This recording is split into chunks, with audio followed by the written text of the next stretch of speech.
வணக்கம். எம்கேடி பாகவதர் இசையும் வாழ்க்கையும் நூல் வெளியீட்டு விழாவிற்கு வருகை தந்திருக்கும் அன்பர்கள் அனைவரையும் விண்டேஜ் ஹெரிடேஜ் சார்பாக வருக வருக என வரவேற்கிறோம். இந்த எம்கேடி பற்றிய ஒரு நூல் கடந்த 2010 ஆண்டு மே மாதம் விண்டேஜ் ஹெரிடேஜ் சார்பாக நண்பர் திரு சுரேஷ் பாலகிருஷ்ணன் அவர்கள் ஆங்கிலத்தில் எழுதிய எம்கேடி லைஃப் அண்ட் டைம்ஸ் என்கிற நூலையும் விண்டேஜ் ஹெரிடேஜ் தான் வெளியிட்டது என்பதை தங்களுக்கு தெரிவித்துக் கொள்கிறோம். இன்று நம்முடைய அமைப்பின் முதன்மை உறுப்பினரும் திரு சுரேஷ் பாலகிருஷ்ணன் அவர்களின் தந்தையாருமான திரு டி.வி. பாலகிருஷ்ணன் அவர்கள் எழுதியுள்ள இந்த எம்கேடி பாகவதர் இசையும் வாழ்க்கையும் என்கிற நூலை வெளியிடுவதில் விண்டேஜ் ஹெரிடேஜ் மிகுந்த மகிழ்ச்சி அடைகிறது, பெருமை அடைகிறோம். நம்முடைய அழைப்பை ஏற்று இங்கு வருகை வந்திருக்கும் கட வித்வான் பத்மபூஷன் திரு விநாயகராம் அவர்களை அன்புடன் வரவேற்கிறோம். கர்நாடக இசைக்கலைஞரும் கலைமாமணி திரு உன்னிகிருஷ்ணன் அவர்களையும் அன்புடன் வரவேற்கிறோம். அவரை அறியாதவர்கள் இருக்க முடியாது, மிகவும் பிரபலமான ஒரு இசைக்கலைஞர் என்று. தவிர மிருதங்க வித்வான் திரு குருவாயூர் துரை அவர்களை அன்புடன் நிகழ்ச்சிக்கு வருக என்று வரவேற்கிறோம். திருமதி சுசீலா பாலச்சந்திர கணேசன் எம்.கே. தியாகராஜ பாகவத் அவர்களின் புதல்வியார்.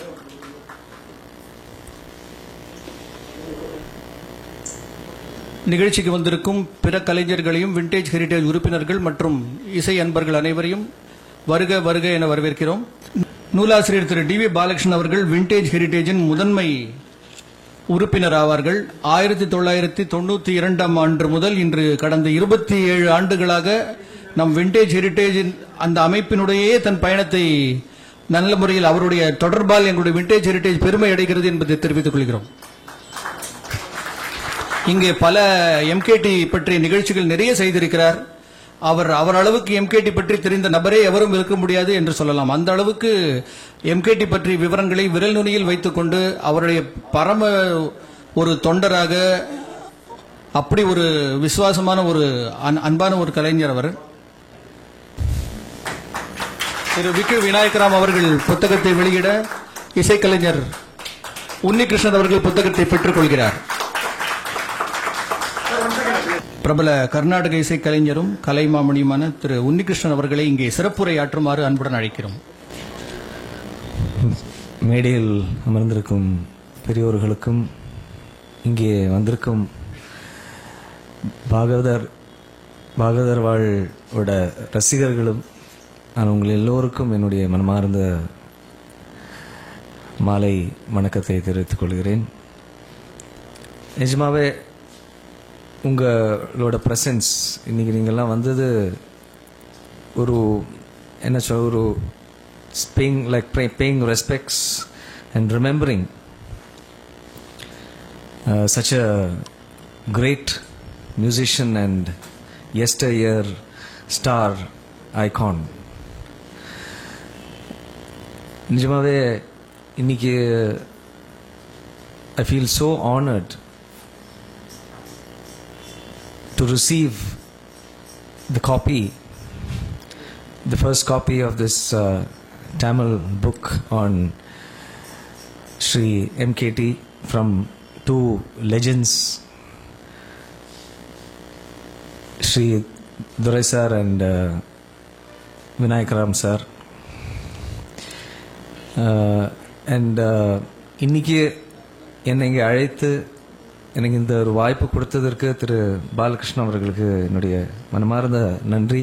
And also his son Suresh for giving me this opportunity.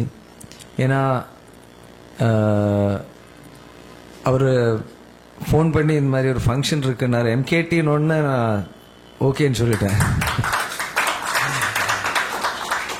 ஏன்னா எனக்கு இன்னொரு ப்ரோக்ராம் 7 மணிக்கு I have another program to go to, so but I said ஏன்னா I'm a great fan of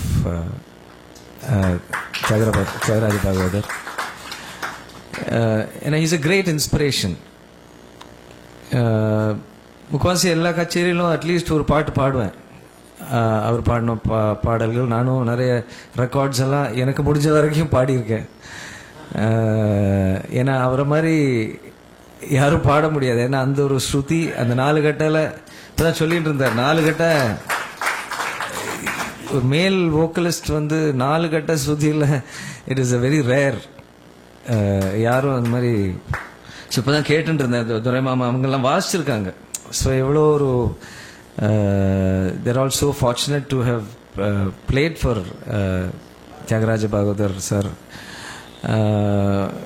Of course, I've always wanted, I wish I could have heard him live or seen him.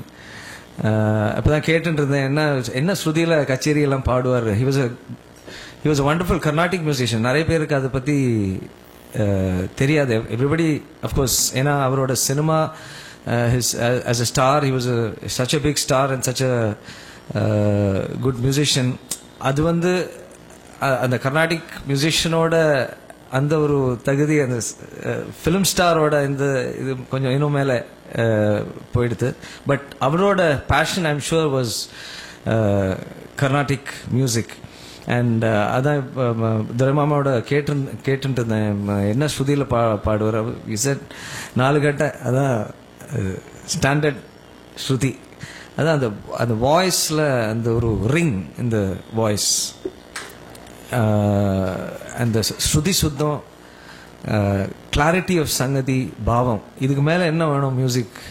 இதுதான், this is what will capture rasikas. And he had that in his music. And that's why we all still அவரை நம்ம we still remember him for that quality of music that he gave.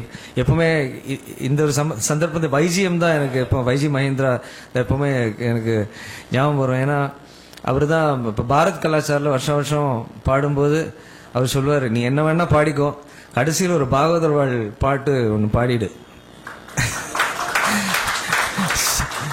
So அதுக்குன்னே நான் வருஷம் ஒரு பாட்டு prepare பண்ணி அவருக்காக I Singh.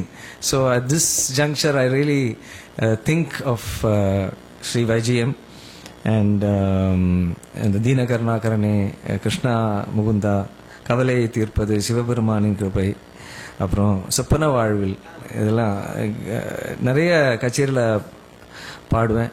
And I was reading the English book which Suresh had written, and Nejimave romba I started na fulla, of course I have not completed the book but just read a few,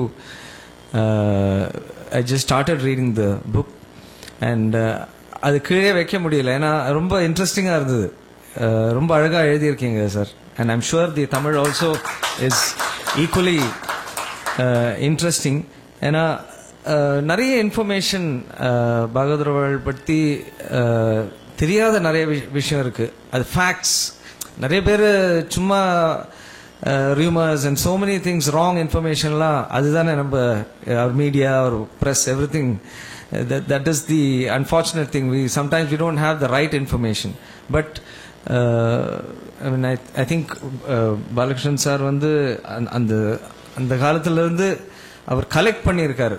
all the information he has collected, and that has helped, I think, Suresh to bring out such a wonderful book. ரொம்ப எல்லா விஷயமும் கோர்த்து ஒரு அழகான ஒரு மாலை மாதிரி கோர்த்து அது வந்து இந்த ஒரு அழகான நூலில் அவங்க கொண்டு வந்திருக்காங்க.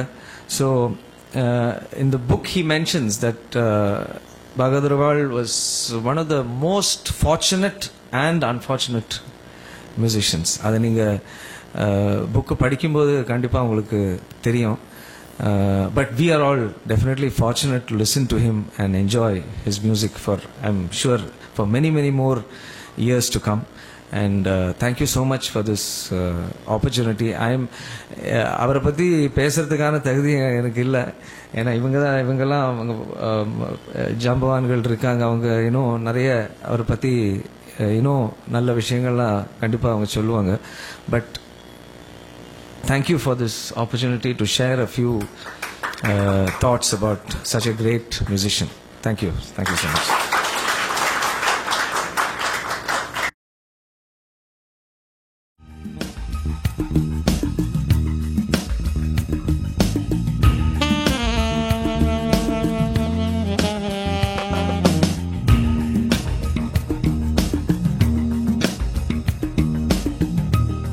திரு உன்னிகிருஷ்ணன் அவர்களின் சிறப்புரை மிகவும் அழகாக அமைந்தது. அவருக்கு நேரமாகிவிட்டால் அவர் கிளம்பலாம் என்பதையும் தெரிவித்துக் கொள்கிறோம். திரு மிருதங்க வித்வான் திரு குருவாயூர் துரை அவர்களை எம்.கே. தியாகராஜ பாகவதர் பற்றியும் அந்த காலத்து இசை பற்றியும் உரையாற்றுமாறு அன்புடன் கேட்டுக்கொள்கிறோம். எல்லோருக்கும் நமஸ்காரம்.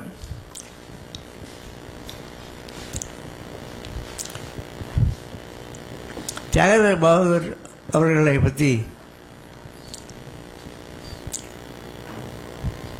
அவர் சங்கீதம் கற்றுக்கிறதுக்காகவே ஆலத்தூர் பிரதர்ஸ் அப்பா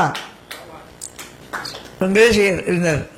ஆறுமணி வாசிப்பா மகா கோபக்காரர்.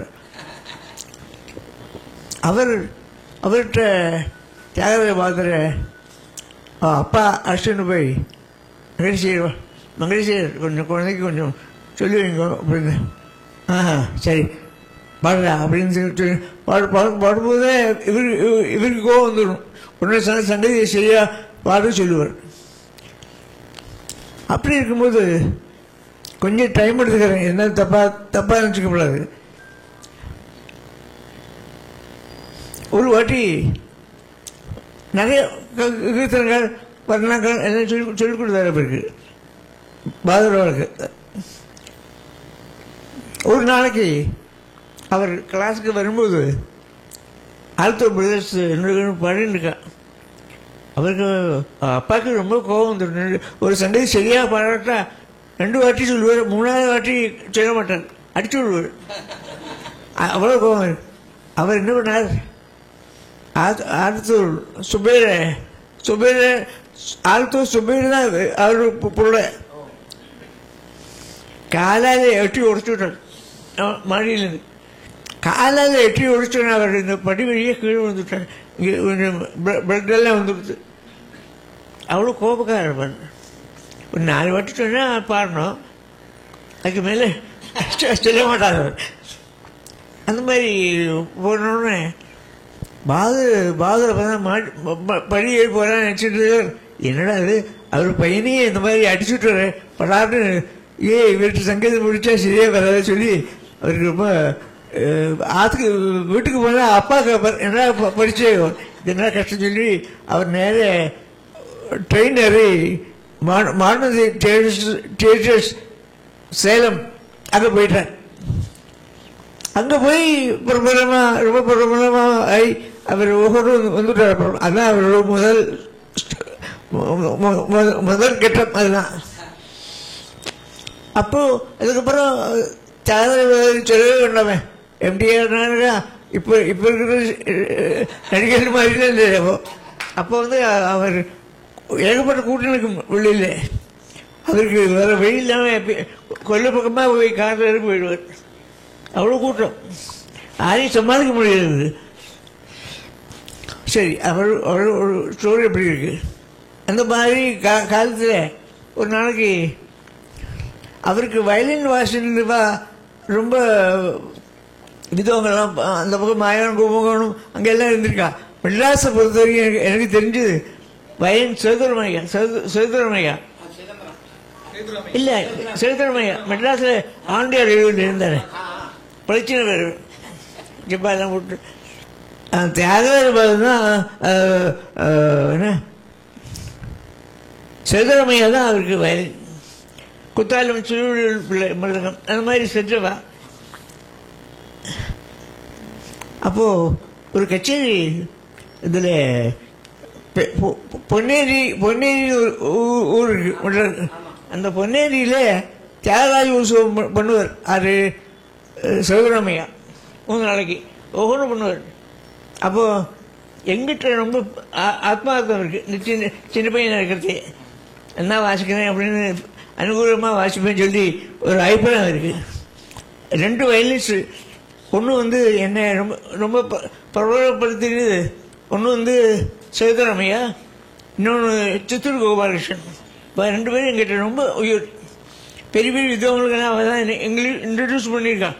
அந்த மாதிரி சமயத்தில் தியாகராஜ பாகவதற்கு ஒரு தியாகராஜ உற்சவருக்கு வந்து பாடணும் சொல்லி அவரை ரொம்ப டைமே இல்லையா இருக்குது. அப்படி இருக்கும்போது எவ்வளோ டைம் ஆனாலும் வந்து பாருங்க சொல்கிறார் அவர். அவர் தியாகராஜ பாகவதர் கரெக்டாக 12 மணிக்கு வந்தார் ராத்திரி. வேலை கூட்டம் பொன்னையில். அப்போ தியாகராஜ பாகவதர் வரலாம் சொல்லி அங்கே வந்தார், கச்சேரிக்கு உட்காண்டார். அப்போ இந்த பையன் தான் மருதம் மறைக்க போகிறான். அப்படியா, என்னப்பா உன் பேர் என்ன? குருவாயூர் துறை. அப்படியா, பார்த்து வாசி அப்படின்னார். சோதன வயலின் ஆலங்குடி இடம். அந்த கச்சேரியில் அவர் 4 லிட்டர் சுதி முதலும் ஜனங்கள் எங்கே கிடைக்கும். அப்போ அந்த கிராமத்தில் இருக்கிற ஆட்டையை வாங்கி புள்ளெல்லாம் வச்சு 4 லிட்டருக்கு திருத்தி வாசி விட்றேன். நேனந்து வேத குதுரா அரினே அப்படின்னு ஆரம்பிச்சோடனே எனக்கே கையெல்லாம் வெளுத்து போச்சு. ஆஹா, பெரிய சினிமா நடிகர் அவர் வந்து நேனந்து வேத வர்றாரு. எனக்கு ரொம்ப ஆச்சரியம். ஓஹோன்னு பாட்டார். ராமன் ப்ரோ வரா எல்லாம் பாண்டார். வருஷம் ஒரு 2 hours பாடிட்டார் அவர். அந்த கச்சேரி ஓஹோன்னு ஆயிடுது. அதுக்கப்புறம் மெட்ராஸில் 2-3 இடத்துல தியாகராஜருக்கு வாசிச்சிருக்கேன். அந்த ஃபோட்டோவோட இதில் போட்டிருக்கான். அவரை பற்றி நிறைய சொல்லலாம். அவருடைய உடனே சொன்ன மாதிரி அவரோட சுத்தம் வேறு யாருக்குமே கிடையாது.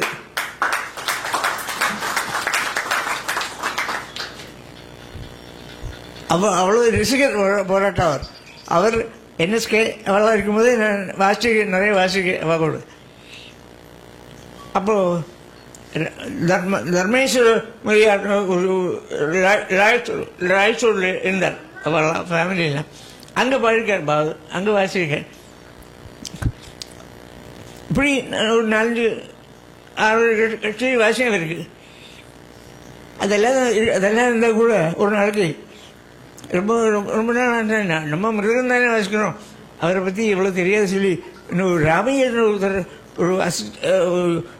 ஒரு ஆக்டர் இருந்தார். ராமையர் காரைக்கால் ராமசாமி ராமையர்னு கூப்பிடுவோம். அவர் எங்கள் ஆத்திலே குடியிருந்தார் ஒரு ரூமில்.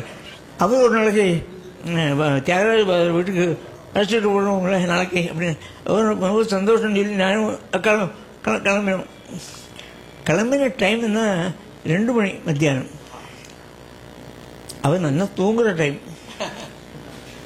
அப்போ யாரோ ஒரு ஆள் வந்து என்ன பாகவதர் கொஞ்சம் பார்க்கணும் அப்படி அவர்கிட்ட போய் சொல்லும்போது யார் வந்திருக்காங்கன்னு கேட்டுக்காரு. அவர் வந்து யாரோ குருவாயூர் துறை உங்களுக்கு வாசிக்கிறாம அவரும் அக்கா அவரெல்லாம் வந்திருக்காங்க. இப்போ இதோ வந்துட்டேன்னு சொல்லி உடனே சட்டையை போகணும் உடனே வந்துட்டார். அப்பேற்பட்ட ஆர்டிஸ்ட் அவர். கொஞ்ச நேரம் ரொம்ப கூட்டம் வந்துட்டு சொல்லி பின்னாடி வெளியே போகிறார். எங்களை பார்த்த உடனே தூங்கிட்டு இருக்கிறத எழுந்து வந்துட்டார். அதான் அந்த விசேஷம், வித்வான்கிறது தான் விசேஷம் விட்டார். உட்காந்து இந்த மாதிரி டைமில் நான் சாதாரணமாக அந்த காலத்தில் ஏன்னா நான் தூங்கிட்டு இருக்கேன் டிஸ்டர்ப் பண்ண மாதிரிலாம் சொல்லிவிடுவேன். இப்போ நீங்கள்லாம் வந்திருக்கேன்னு சந்தோஷப்படுறேன். அவ்வளோ சந்தோஷமாக இருக்கிறதுக்கு அப்படி சொல்லி ரொம்ப நாள் ஒரு 1 ஹவருக்கு மேலே பேசிகிட்டு இருந்தேன். அப்புறம் அப்போ தான் எனக்கு நிறைய அட்வைஸ் எல்லாம் பண்ணேன். தம்பி, எப்போ எந்த காலத்தையும் கர்வப்பட்டு இருப்படாது. நான் வாழ்க்கையில் என்னெல்லாமோ எக்கச்சக்கமாக அனுபவிச்சிருக்கேன். ஆனால் இப்போ நீங்கள் வந்தாக்க உங்களை பார்க்கணுமே சொல்லி நான் ஒன்றும் எழுந்திருக்கேன். அந்த மாதிரி இருக்கிறதுனால கர்வமே வரப்படாதா இருக்கும். என்னை பார்த்து தெரிஞ்சுக்கணும் நீங்கள்லாம். அதை அப்படி நீங்கள் ரொம்ப தெரிஞ்சுக்க வேண்டிய உண்மை இது. அப்படி பேசியவர். இன்னும் கச்சேரியில் பாடுவேன், நீங்கள் வாசிக்கிறேன் பாஷா காத்துருக்கேன் அப்படின்னு சொன்னேன் நான். இந்த மாதிரி நடந்தது. அப்புறம் ஒரு நாளைக்கு அவருக்கு ஒரு இன்விடேஷன் கொடுக்கறதுக்காக அவர் வீட்டுக்கு போயிருந்தோம். எங்கள் அப்பாவோட சஷ்டி பூர்த்தி, 60 வயசு. அந்த டைமில் அந்த பிஎஸ்சி ஸ்கூலு எதிர்க்க தான் இருந்தேன். ஜஸ்ட் ஆப்போசிட் அங்கே தான் இருந்தோம். Number 55 Brodie's road. வாங்க இந்த மாதிரி அப்பாவுக்கு சஷ்டி பூர்த்தி நடக்கிறது, நீங்கள் விஷயம் வந்து தலை காட்டினாலும் எங்களுக்கு சந்தோஷமாக இருக்கும். அதுக்கு நான் கண்டிப்பாக வர்றேன். எனக்கு அப்படியா, சரி எனக்கு ஷூட்டிங் இருக்கு, பரவாயில்ல உங்களை அட்டெண்ட் பண்ணிகிட்டே போகிறேன் அப்படின்னு சொல்லி காத்தாலே 10 மணிக்கு வந்துட்டார். கரெக்டாக 10 மணிக்கு வந்து எங்கள் அப்பா பார்த்து நமஸ்காரம் பண்ணி பிளஸிங் எல்லாம் வாங்கி அதெல்லாம் முடிஞ்சோடனே ஒரு வழி சாப்பிட்டு போகிறேன்னா தெரியல அப்படி நான் ஷூட்டிங் போயிட்டுருக்கேன், நான் கண்டிப்பாக வரேன், நான் நைட்டு வந்து சாப்பிட்டு விட்றேன் அப்படின்னார். பாகவதர் வரதே பெரிய சமாச்சாரம். இல்லை ராத்திரி வந்து சாப்பிட்டுக்கிறேன்னு சொல்கிறாங்கன்னா இல்லை யாரும் நம்புவோம் அப்படின்ட்டு நாங்கள்லாம் சாப்பிட்டுட்டோம். 10 மணி ஆகிடுது. கரெக்டாக 10:15 மணிக்கு வந்துட்டோம். எங்கள் அப்பா நாங்கள்லாம் என்ன வரமாட்டேன்னு நினச்சிங்களா, இலையை போடுங்க, நீங்களும் திருப்பி உட்காருக்கும் இல்லை எங்களையும் திருப்பி உட்கார சொல்லி சாப்பிட சொல்லி இதெல்லாம் நடந்தது. இதெல்லாம் பாதருக்கு இந்த மாதிரி சமயத்தில் நம்ம ஊர் இருந்து இதெல்லாம் பண்ண முடிஞ்சது எங்களை ஆச்சரியமாக இருக்குது. ரொம்ப அப்பேற்பட்ட ஒரு இது என்னவர் எப்போ கர்வமே வரக்கூடாது, சங்கீதத்தில் நிறைய முன்னுக்கு வரணும், நீ ரொம்ப நல்லா பெரிய ஆளாக வருவேன் நீ அப்படின்னு சொல்லி ப்ளஸ் பண்ணார் என்ன. ரொம்ப அந்த மாதிரி நிறைய சமாச்சாரம் அவரை பற்றி சொல்கிறதுக்கு இருக்குது. அப்பேற்பட்ட பாகவதர் எனக்கு நம்ம ஒரு இல்லையே தவிர அவர் எப்பவுமே எல்லாரோட மனசும் இருக்கார். அப்பேற்பட்ட சரி, பாலகிருஷ்ணன் அவர்கள் என்ன 2 வார்த்தை இதை பற்றி பேச சொல்லி சொன்னதுனால சந்தர்ப்பம் கொடுத்ததுனால என்னுடைய மகிழ்ச்சி சந்தோஷத்தை திருப்பி கொடுத்துட்றேன். நமஸ்காரம். ஓகே, ரொம்ப சந்தோஷம். திரு துரை அவர்கள் ரொம்ப அருமையாக பேசினார்கள். பாகவதரை பற்றி நாம் அறியாத பல தகவல்களை நமக்கு தெரிவித்து எல்லோரும் அந்த மகிழ்ச்சியிலேயே இருக்கும் இந்த தருணத்தில் திரு விக்கு விநாயகரம் அவர்களை பாகவதர் பற்றி உரையாற்றுமாறும் அவருடைய அனுபவங்களை பகிர்ந்து கொள்ளுமாறும் அன்புடன் கேட்டுக்கொள்கிறோம். ஸ்ரீ ஸ்ரீ மகாபிரியவா அனுகிரகம். இங்கே கூடியிருக்கும் அனைவருக்கும் என்னுடைய வணக்கம். முதல்ல பாலகிருஷ்ணன் அவர்கள் வந்து தியாகராஜ பாகவதர் அவரோட பற்றி புஸ்தகம் போடுறேன், அதை நீங்கள் இது பண்ணணும்னு என்கிட்ட ரொம்ப நாளாக கேட்டுட்டு இருந்தார். அது நாள் தட்டிட்டு இன்னைக்கு தான் நடக்கணும்னு பெரியவாளோட அனுகிரகம். அவர் வந்து அந்த புஸ்தகத்தில் ரொம்ப அழகாக எல்லாம் அது இந்த இது அவர் உன்னிகிருஷ்ணன் சொன்ன மாதிரி எவ்வளோ சிரமப்பட்டு அத்தனையும் கலெக்ட் பண்ணி அவர் பழைய காலத்தில் நான் வாய்ச்ச கச்சேரியை ஞாபகம் பண்ணார். அப்போ எத்தனை வயசுக்கு முன்னாடி நான் வாய்ச்சதை அந்த இதை எடுத்து வந்து சொன்னார். அவர் வந்து இந்த புஸ்தகத்தை எழுதி இது பண்ணது ரொம்ப பெருமையாக இருந்தது. அவருக்கு முதல்ல என்னுடைய நன்றியை தெரிவித்துக் கொள்கிறேன். எனக்கு முன்னாடி உன்னிகிருஷ்ணன் ரொம்ப அழகாக பேசினார், எல்லா விஷயத்தையும் ரொம்ப கிளீனாக சொன்னார். அடுத்தாப்புல துரையனா வந்து எனக்கு தெரியாத சில விஷயங்கள்லாம் அவர் சொன்னார். எனக்கு முன்னாடி அவர் சீனியர், அவ்வளோ அனுபவம். அந்த அனுபவத்தை இப்போ தெரிஞ்சிருந்தது. எனக்கு ரொம்ப சந்தோஷமாக இருக்கு அவர் இதை பற்றி. இப்போ அவரை பற்றி நான் பேசுறதுக்கு எனக்கு அருகதையே கிடையாது. ஆனால் அவருடன் பழகின அனுபவத்தை நான் உங்களோட பகிர்ந்து கொள்கிறேன். முதல்ல ஜி ராமநாதையர் மியூசிக்கில் நான் வாய்ச்சிட்டு இருந்தேன். ஜி ராமநாதர் என்னுடைய அத்திம்பர், பெரியமா அத்திம்பர் அவர். அப்போ நான் சினிமாவில் ரெக்கார்டிங் வாட்சிட்டு இருக்கிறத புது வாழ்வுன்னு ஒரு படம், அந்த படத்துக்கு மியூசிக்கு பண்ணிட்டு இருந்தார். நான் வாட்சிருந்தேன். அப்போ அவர் வந்தார். அப்போ அதை கேட்டுட்டு அதுலேருந்து அவரோட கச்சேரி வாசிக்கக்கூடிய ஒரு பழக்கம் எனக்கு கிடைச்சிது.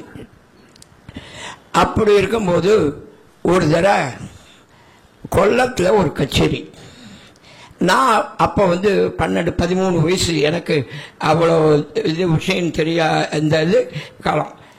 அப்போது அவர் மெட்ராஸில் ஒற்றவாட தியேட்டரில் பவழக்கொடி ட்ராமா நடந்துட்டு இருந்தது.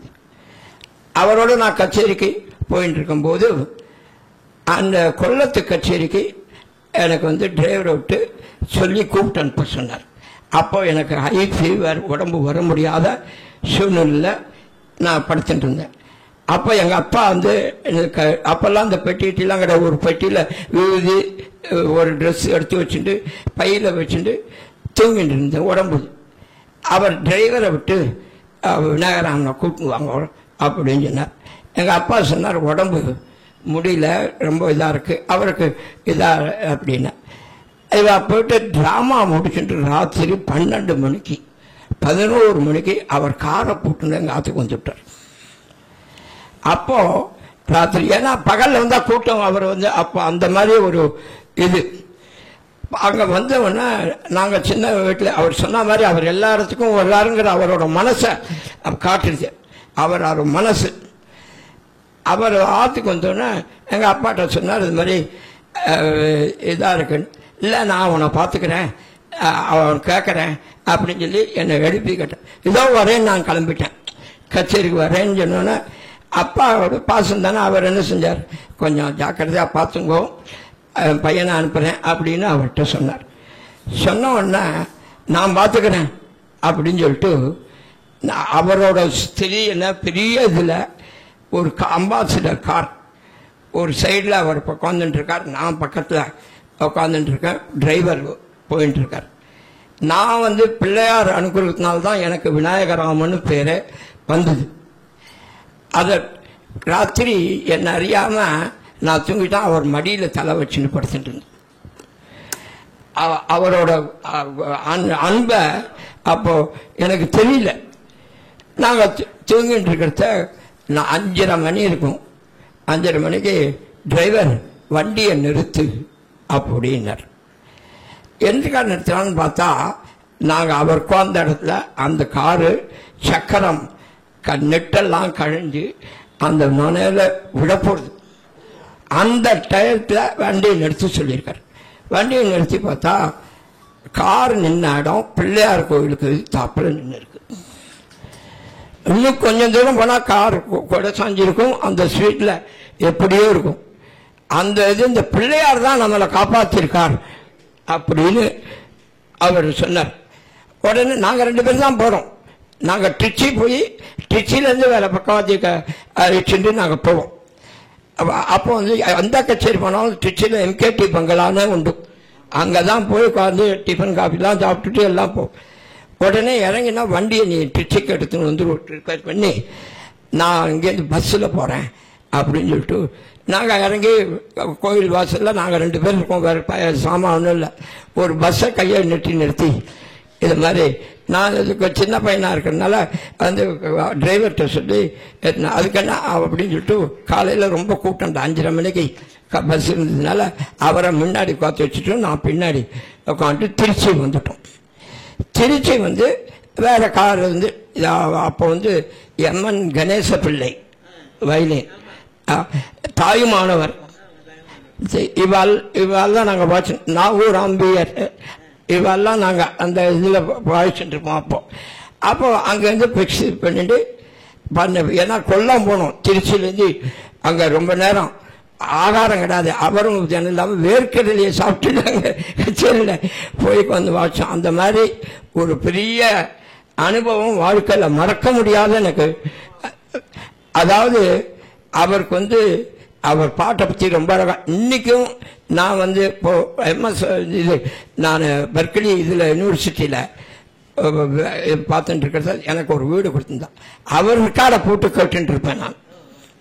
அந்த பாட்டு கிருஷ்ணா முகுந்தார அந்த இது பண்ணோன்னா அதில் தான் தனியாக அது ஒரு கச்சேரியில் அவர் கூட தெரியும்னு நினைக்கிறேன்.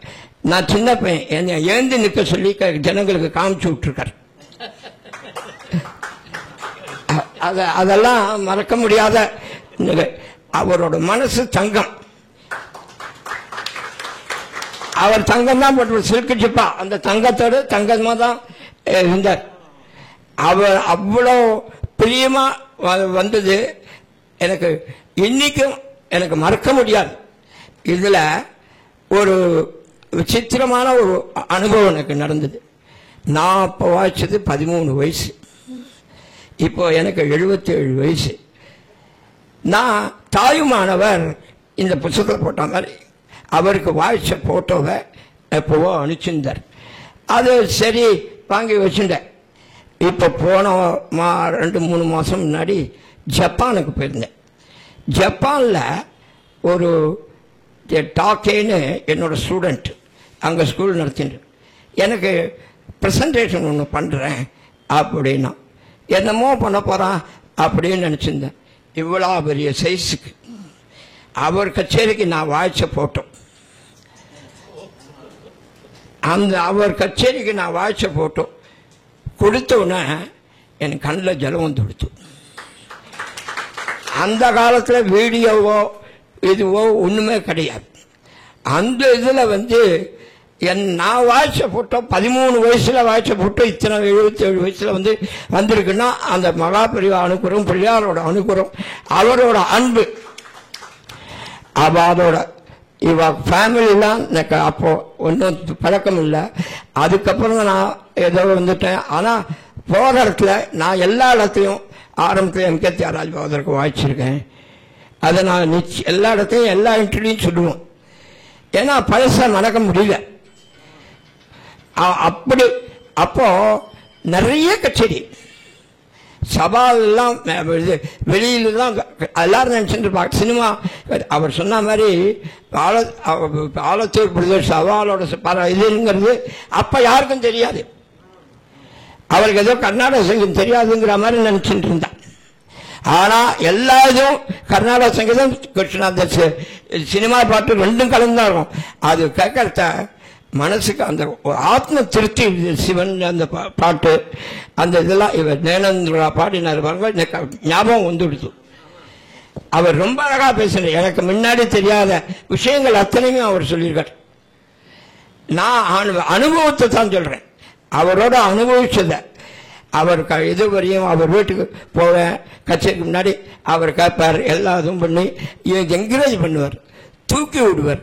அந்த மனசு அவருக்கு இவர் பெரிய இது மாதிரி ஒரு புக்கு பண்ணுறேன் அப்படின்னா நான் என்ன இருந்தாலும் நான் வரத்துக்கு தயாரான நான் மெதுவாக பேசல, அன்பாக நான் கலந்து அவ குடும்பத்துக்கு என்னுடைய நன்றியை நான் தெரிவித்துக்கிறதுக்கா நான் வரேன் அப்படின்னு 2 தடவை இதாக எடுத்து நான் திருப்பியும் அவர்கிட்ட கேட்டேன், என்ன இது விட்டுதோ என்னடா அது.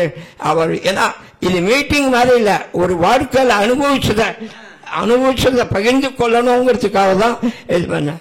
பெரியவா அனுப்புகிறோம் பாருங்க. அப்புறம் போன வாரம் தான் நான் அடுத்த மாதம் அடுத்த நாளைக்கு வெளிநாடு கிளம்புறேன். என்ன சார் ஒரு வாரத்தில் எனக்கு இது மாதிரி நீங்கள் இவரை நான் பார்த்தது கூட கிடையாது, ஃபோனில் தான் பேசியிருக்கேன். ஒரு நாளைக்கு எங்கள் வீட்டுக்கு வந்திருக்காரு, இவ்வளோ வயசானவர் வந்திருக்காரு நான் ஃபீல் பண்ணேன். நான் இல்லை காஞ்சிபுரம் போயிட்டேன். இப்போ அவனுக்கு மதிப்பு கொடுக்கணும். ஏன்னா அவரை பற்றி தெரிஞ்சவா தான் இன்னைக்கு புக்கு போடணும். இந்த புக்கு சாதாரணமாக இல்லை, ஒவ்வொரு இதுவும் நான் ஃபுல்லாகவே படித்தவுடனே பழைய ஞாபகங்கள் எனக்கு வந்தது. அந்த புஸ்தகம் சாதாரண சமாச்சாரம் இல்லை அது. ஏன்னா இப்போ இருக்கிறவெல்லாம் அந்த புஸ்தகத்தை பார்த்து தெரிஞ்சுக்கணும். அந்த மாதிரி அவ்வளோ விஷயங்கள் இருக்குது. அதை பார்த்தோன்னே அவருக்கு முதல் நன்றி சொல்லணும். ஏன்னா இது சிரமப்பட்டு எடுத்து அது பண்ணுறதுக்கு சின்ன வயசுலேருந்து பழகிருக்காரு. அவர் எனக்கு ஞாபகப்படுத்துறார், சார் நீங்கள் மெட்ராஸில் ஒரு கச்சேரியில் நீங்கள் வாய்ச்சல் ஞாபகம் அப்போ தான் ஞாபகம் வந்தது. அப்போ எவ்வளோ வருஷம் எனக்கு முன்னாடி எத்தனை சீனியராக இருக்கணும், அவர் எவ்வளோ வயசு இருக்கணும். அவர் என்ன சொன்னா அவரோட என்னை விட வயசு பெரியவர், அவர் ஆசீர்வாதம் பண்ணணும். எனக்கு ரொம்ப வேண்டுகொள்கிறேன். என்னை இங்கே பேச சொன்னது மிக்க நன்றி, வணக்கம்.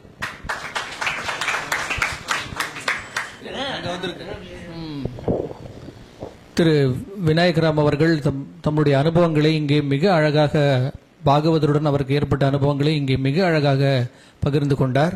அவருக்கு விண்டேஜ் ஹெரிடேஜ் சார்பாகவும் இந்த நூலாசிரியரின் சார்பாகவும் மனமார்ந்த நன்றி தெரிவித்துக் கொண்டு நம்முடைய விண்டேஜ் ஹெரிடேஜ் உறுப்பினர் திரு குருசுவாமி அவர்கள் தியாகராஜ பாகவதர் பற்றி ஒரு கட்டுரை வாசிக்கிறார்.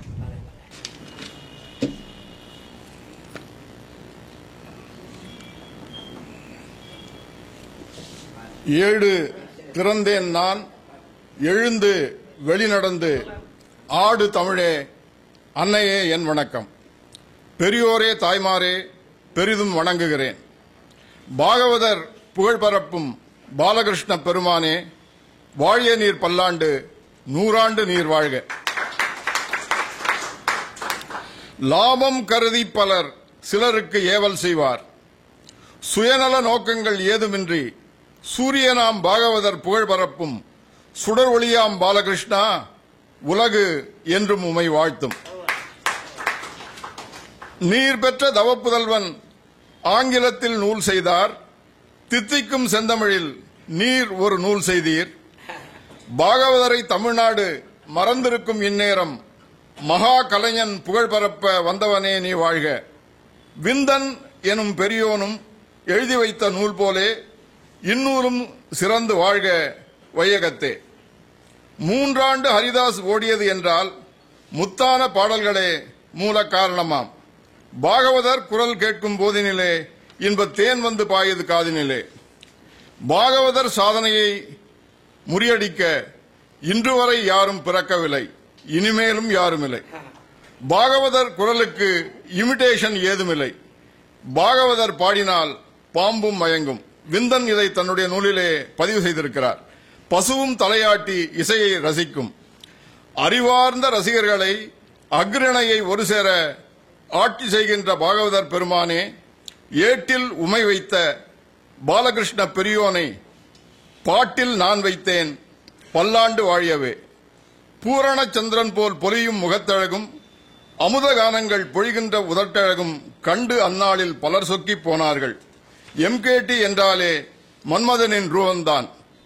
பாகவதர் பட பிரிண்ட் எங்கே எங்கே, போய்த்தேடு அங்கே அங்கே என பொழுதெல்லாம் செயல்பட்ட புனிதன் வாழ்க. பாலகிருஷ்ண பெரியோனின் வம்சம் வாழ்க. காலாலே உலகளந்த கரிய திருமாலெனவே, பாட்டாலே உலகளந்த பாகவதர் பெருமானே, பெறாமல் நீர் பெற்ற பிள்ளை பாலகிருஷ்ணனையே, வான் இருந்து கீழ் இறங்கி வந்தே நீர் வாழ்த்துடுவீர். தேனருந்த வந்திருக்கும் ரசிகர்களே என் வணக்கம். திரு குருசுவாமி அவர்கள் ஒரு கட்டுரை வாசிப்பார் என்றுதான் நினைத்தோம். ஆனால் அது ஒரு அழகான கவிதை. அவ்வளவு அழகாக எழுதி அதனை இங்கே அளித்தமைக்காக விண்டேஜ் ஹெரிடேஜ் சார்பாக அவருக்கு நன்றியை தெரிவித்துக் கொண்டு, அம்மா நீங்க ஏதாவது பேசுறீங்களா? கொஞ்சம் ஏதாவது ஒரு 2 வார்த்தை பாகவதர் பத்தி. இங்கு வருகை தந்திருக்கும் அனைவருக்கும் என் அன்பார்ந்த நன்றியும் வணக்கங்களையும் தெரிவித்துக் கொள்கிறேன். நன்றி, வணக்கம். நூலாசிரியர் திரு பாலகிருஷ்ணன் அவர்களை நூலை பற்றியும் பாகவதரை பற்றியும் பேசுமாறு கேட்டுக்கொள்கிறோம். இங்கே வந்திருக்கிற எல்லாருக்குமே என்னோட முதல் கண் வணக்கத்தை தெரிவித்துக் கொள்கிறேன். பாகவதர் மேலே எனக்கு ரொம்ப சின்ன வயசுலேருந்து ரொம்ப ஈடுபாடு ஜாஸ்தி. நிறைய பேப்பர் கட்டிங்ஸ் அது இது எல்லாம் வச்சுருந்தேன். அதில் என்னென்னா எனக்கு ரொம்ப மெச்சூரிட்டி இல்லாததுனால சில பேப்பர் கட்டிங்ஸ்லாம் எதில் வந்தது என்னன்றது தெரியாதெல்லாம் பண்ணியிருக்கேன். வெறுமே சேர்க்கணுங்கிற ஒரு ஆர்வத்தில் தான் சேர்த்தேன். தவிர நான் இந்த மாதிரி ஒரு ஃப்யூச்சரில் ஒரு நூல் எழுதுவேன், அதுக்கு இப்பேற்பட்ட மகா வித்வான்கள்லாம் அதுக்கு வருவாங்க, இது மாதிரிலாம் நடக்கும், ஒரு ஃபங்க்ஷன் நடக்கும்னு நான் நினச்சி பார்த்ததே கிடையாது. வந்திருந்த அவ்வளோ வித்வான்களுக்கும் என்னோட நன்றி கலந்த வணக்கத்தை முதல்ல தெரிவித்துக் கொள்கிறேன். பாகவதருடைய ஃபேமிலியோட எனக்கு நல்ல ஈடுபாடு இருந்தது. அதில் முதல்ல நான் சந்தித்தது அவருடைய பையன் ரவீந்திரன் தான். ரவீந்திரனும் நானும் ரொம்ப ஃப்ரெண்ட்ஸாக இருந்தோம். எவ்வளோ விஷயங்கள் நானும் அவரும் ஷேர் பண்ணியிருந்திருக்கோம். அதுக்கப்புறம் தான் அவங்க வீட்டில் மிச்ச பேர்லாம் எனக்கு பழக்கமானாங்க. ரவீந்திரன் என்னை பொறுத்தவரையில் ரொம்ப நல்லவர், ரொம்ப பிளெயின் ஹார்ட்டட் மேன்னு சொல்லலாம். ரொம்ப நல்லவர். அவரை பற்றி அவர் எப்போவுமே ஏதாவது சொன்னாக்கா நீங்கள் இந்த மாதிரி பண்ணிருக்கலாமே அப்படின்னு அப்போ சொல்லுவார் அவர், நீங்கள் ஏன் எனக்கு எல்லாம் மேலே இருக்கிறவங்கள பற்றியே பேசுகிறீங்க, எனக்கு கீழே எவ்வளோ பேர் இருக்காங்க, அதை நீங்கள் சிந்திங்க, நான் இப்போ இருக்கிற லெவல் எனக்கு போதும், எனக்கு ஒன்றும் இது இல்லைன்னு சொல்லி அவ்வளோ அடக்கமாக பேசுவார் அவர். ரொம்ப நல்ல ஆள். என்னமோ அன்ஃபார்ச்சுனேட்டாக அவர் இல்லாத போயிட்டார். இந்த மாதிரி ஒரு ஃபங்க்ஷனுக்கு அவர் இருந்திருந்தாருன்னா கண்டிப்பாக ரொம்ப சந்தோஷப்பட்டிருப்பார். ரொம்ப ரிசர்வ்டு டைப், யாரோடையும் ரொம்ப மூவ் பண்ண மாட்டார். அதில் அவங்க வீட்லேயே பெரிய ஆச்சரியம் என்னன்னாக்கா, உங்களோட அவர் எப்படி மூவ் பண்ணுறாரு, எப்படி ஃபோட்டோ எடுத்துட்டுருக்காருலாம் கேட்டிருக்காங்க. அது ஒரு கொடுப்பனை தான். எனக்கு அவர் மேலே ஒரு ஈடுபாடு, அவருக்கு என் மேலே ஈடுபாடு இப்படி இருந்தது. நான் பாகவதரை பற்றி ஆராய்ச்சின்ற போது ஏகப்பட்ட இடத்துக்கு போயிருக்கேன். அதில் ஒரு சில பாயிண்ட்ஸை மாத்திரம் நான் சொல்கிறேன். நான் அந்த பாகவதருடைய படங்களோ இல்லை இதோ பற்றி கேட்காத ஆள் கிடையாது, வித்வான்கள் கிடையாது. ஒரு சின்ன இன்சிடெண்ட் ஒன்று சொல்கிறேன். திரு இங்கோய் மலைன்னு ஒரு இடத்துல கரூர் பக்கத்தில் இருக்குது. அதில் ஒரு திருவிழாவில் ஒரு கச்சேரி. அதில் கச்சேரி என்னன்னாக்கா 3 பேர் திருவையார் துறையூர்லேருந்து டி சங்கரன் ஐயர்னு ஒருத்தர் பாடினார். அவர் தான் என்கிட்ட இந்த விஷயத்தையே சொல்லியிருக்காரு. அடுத்தது வந்து பாகவதர், அப்புறம் டிஎன் ராஜரத்னம் பிள்ளை. இதில் வந்து டிஎன் ராஜரத்னம் பிள்ளை வந்து அந்த ஈங்கோய் மலை வந்து இது திருவிழான்றதுனால அந்த சுவாமி புறப்பாடு டயத்தில் அவர் நாதஸ்வர கச்சேரி வாசிச்சுட்டு ஒரு ரிக்வெஸ்ட் ஒன்று கொடுத்தார். பாகவதர் கடைசி கச்சேரி அப்போ, ஏன்னா பாகவதர் முதல்ல கச்சேரி வச்சு கூட்டம் கலைஞ்சு போடும், யாருமே இருக்க மாட்டாங்க. அதனால் எப்போவுமே அவரோட கச்சேரி லாஸ்ட்டில் வைப்பாங்க. அந்த மாதிரி இருக்கிற போது தியாகராஜ பாகவதர் லாஸ்ட்டில் டிஎன் ராஜரத்னம் ஒரு ரிக்வெஸ்ட், நீங்கள் பாடுங்க, நான் முதல்ல உட்காந்து கேட்குறேன் அதை அப்படின்னு சொன்னார். இந்த திருவையாறு துறையூர்லேருந்து வந்த சங்கரையர் இருக்கார, அவர்கிட்ட பாகவதர் ஒரு ரிக்வெஸ்ட் கொடுத்தாரு. நீங்கள் இப்போ உடனே ஊருக்கு போக வேண்டாம், நான் திருச்சிக்கு தான் போகிறேன், நான் போகிற போது துறையூரில் உங்களை இறக்கி விட்டுட்டு நான் போகிறேன், நீங்கள் என்னோட கச்சேரி நீங்களும் கேளுங்க அப்படின்ட்டு. அந்த துறையூர் சங்கரையர்கிட்ட பேசின போது சொன்னார், அன்னைக்கு தியாகராஜ பாகவதர் பாடின மாதிரி நான் கேட்டதே கிடையாதுப்பா. 2 பாட்டு பாடினார், ஞாபகம் இருக்கு. ஒன்று வந்து வீர ஹனுமத்தேன்னு தீட்சிதர் கிருத்தி. அவர் நார்மலாக தீட்சிதர் கிருத்தி வந்து ரொம்ப கஷ்டம் பாட மாட்டாங்கன்னு நிறைய பாடியிருக்காரு. தீட்சிதர் கிருத்தியில் ஸ்ரீ வீர ஹனுமத்தை ஒன்று பாடினாராம். அப்புறம் இந்த கரூர் சுந்தரேஸ்வரர் இருக்கு இல்லையா, அது மேலே ஒரு பாட்டு பாடி பசுபதி இப்படியான அந்த ராகம் அதில் பாடினாருன்னு கேள்வி. அது 2 ரொம்ப நல்லா பாடினார். அதெல்லாம் யார் இந்த மாதிரி பாட போகிறான்னு அப்படின்னு சொல்லிட்டு கார்த்தால் அதே மாதிரி கச்சேரியெல்லாம் முடிஞ்சோடனே துறையூருக்கு காரில் ஏறி அழிச்சணும் வரோம். துறையூருக்கு தாண்டிடுத்து, கார் தாண்டிடுத்து ஸ்ட்ரைட்டாக திருச்சிக்கு போயாச்சு.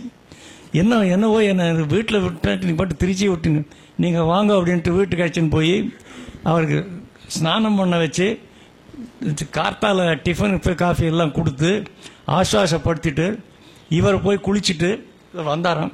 வந்தபோது அவர் துறையூர் சங்கரையர் சொன்னது அப்படியே நான் சொல்கிறேன். மாடிப்படியிலேருந்து அவர் அந்த பொங்கலால் இறங்கி வந்தார். இறங்கி வந்தபோது சாட்சாத் விஷ்ணு இறங்கி வர மாதிரி இருந்தது. அந்த மாதிரி ஒரு ரூப லாவண்யம் யாருக்குமே வராது. நான் ஆம்பளையா நானே போய் அவர் கட்டிக்கலாமா இருந்தது. அவ்வளோ அழகாக இருந்தார் அவர். அப்படியெல்லாம் பிரமாதமாக இருந்தார். என்னை வந்து அதே மாதிரி சொன்ன மாதிரி எல்லாம் சாப்பாடு ஆனோடனே காரில் கொண்டு துறையூரில் விட்டுட்டு போனார்.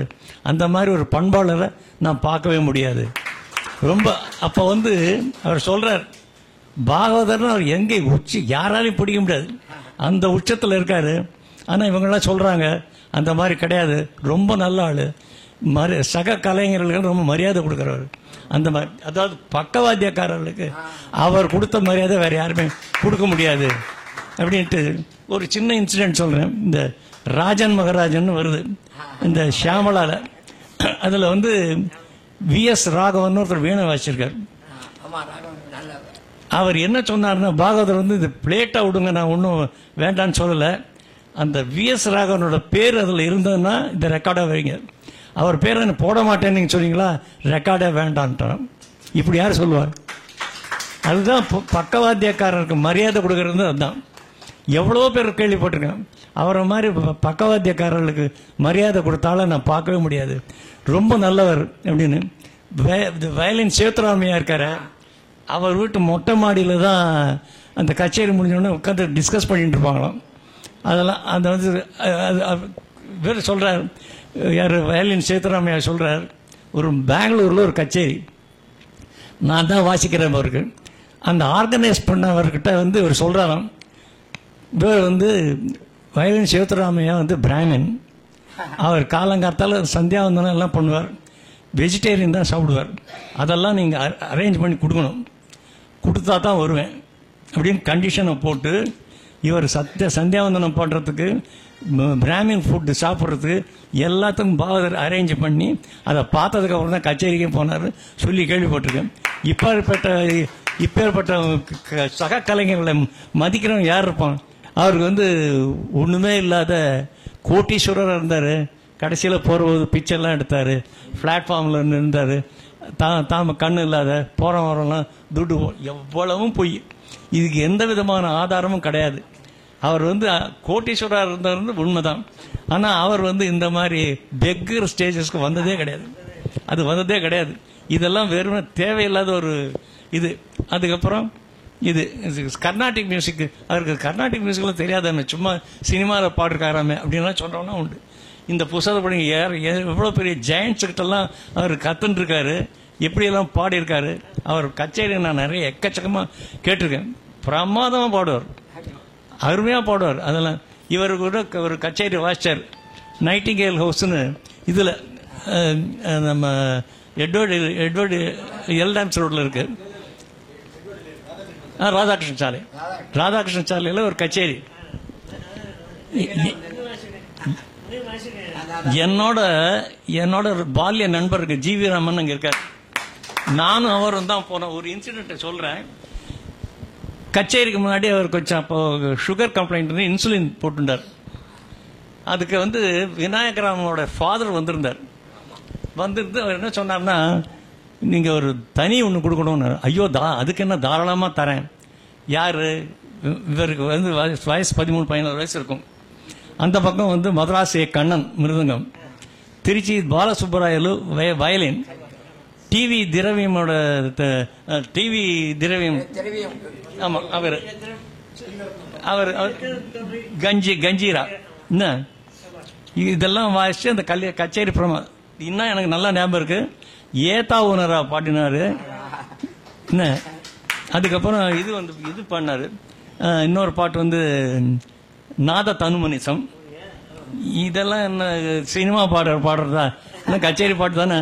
நல்லா பாடினார், சொரம்லாம் போட்டார், எல்லாம் பண்ணார். அந்த கச்சேரி முழுதும் அவர் பாடின ஒரே இது சினிமா பாட்டு கிருஷ்ணா முகுந்தா. அந்த நைட்டிங்கேல் ஹவுஸ் ஓனரோட ஒய்ஃபு ஒரு அம்பிகாபதியிலேருந்து அதை ஒரு பாட்டு பாடுங்கன்னு கேட்டார். நான் அதெல்லாம் மறந்து போய் ரொம்ப நாள் எடுத்துட்டார். அவர் பாடவே இல்லை என்ன. அதெல்லாம் அப்போவே அவர் வெறுத்துட்டார், அதெல்லாம் வேண்டாம் அப்படின்னு சொல்லிட்டு. எனக்கு தெரிஞ்சு ஒன்று நான் சொல்கிறேன் சார், அவர் ரொம்ப தாழ்ந்து போன காலத்தில் கூட அவர் சுயகௌரவத்தை விட்டுவே கொடுக்க கித்தாக இருந்தார் தியாகராஜ பாகவதரை பற்றி பேசணுன்னா எனக்கு எக்கச்சக்கமாக இருக்குது, டைம் இல்லை. எல்லாரும் இவ்வளோ தூரம் இவ்வளோ நீங்கள்லாம் வந்து ஆதரித்து இது பண்ணியதுக்கு எனக்கு ரொம்ப பரம சந்தோஷமாக இருக்குது.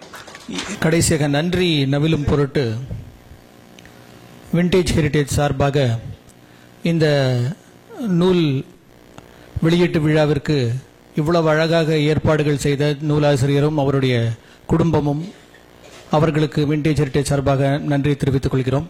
அது தவிர எம்முடைய அழைப்பினை ஏற்று இங்கே வருகை தந்த திரு கடவித்வான் பத்மபூஷன் திரு விநாயகராம் அவர்களுக்கும், திரு குருவாயூர் துரை மிருதங்க வித்வான் குருவாயூர் துரை அவர்களுக்கும், நம்முடைய இளம் கர்நாடக கலைஞர் திரு உன்னிகிருஷ்ணன் அவர்களுக்கும் விண்டேஜ் ஹெரிடேஜ் சார்பாக மனமார்ந்த நன்றி தெரிவித்துக் கொண்டு, பிறகு இங்கே நாம் அழைத்த நண்பர்கள் திரு சந்திரசேகர் அவர்கள், இது போன்ற நல்ல நண்பர்கள், அவர்களும் அருமையாக பேசி நிகழ்ச்சியை சிறப்பாக செய்தமைக்காக அனைவருக்கும் நன்றி தெரிவித்துக் கொண்டு, ஒரு அருமையான ரசிகர் கூட்டம் இங்கே இந்த நிகழ்ச்சிக்கு வந்ததை மனதிற்கொண்டு, சிறிய கூட்டமாக இருந்தாலும் நிறைவான கூட்டம், அவ்வளவு அருமையான ரசிகர்கள், அவர்கள் இங்கே வந்து இந்த நிகழ்ச்சியை சிறப்பித்தமைக்கு விண்டேஜ் ஹெரிடேஜ் சார்பாக நன்றி தெரிவித்துக் கொண்டு தங்களிடமிருந்து அன்புடன் விடைபெறுகிறோம். நன்றி, வணக்கம்.